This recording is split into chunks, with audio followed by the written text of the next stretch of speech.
বাকি রইল ইলেকশন। ইলেকশনের রোড ম্যাপ বলতে বলতে বলতে আজকে 9 মাস পার হয়ে গেল, সরকার রোড ম্যাপ দিতে পারলো না। ওই যে আমি বলেছি ভেরি সাকসেসফুলি আনসাকসেসফুল। এরকম একটা ছাত্র ক্লাসের 12টা বিষয়ে ফেল করা কিন্তু খুব কঠিন। বিশ্বাস করেন ফাঁকে তাহলে একটা সাবজেক্টে মানুষ কিন্তু পাশ করেই ফেলে, সে যত পরিবেশ উপদেষ্টা উনি যদি ওনার পরিবেশ নিয়ে কাজ করেন তাহলে ভালো হয়। উনি যদি এখন সকল দিকে কথা বলে তাহলে মুশকিল হয়, কারণ প্রধান উপদেষ্টা যা বলেছেন ওটারই রিপিটেশন উনি করেছেন।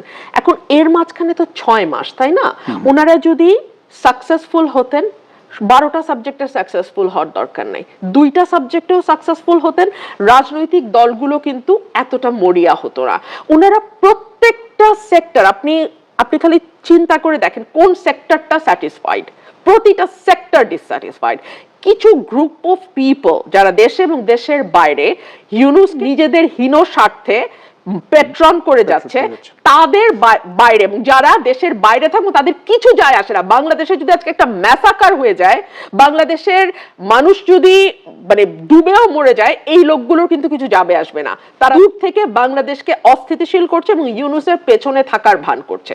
আমি জানি না ডক্টর ইউনূসের বয়স এখন 84-85 হয়ে গেছে, এই বয়সে স্বাভাবিকভাবে একটা মানুষের সকল কার্যক্ষমতাই কমে আসে।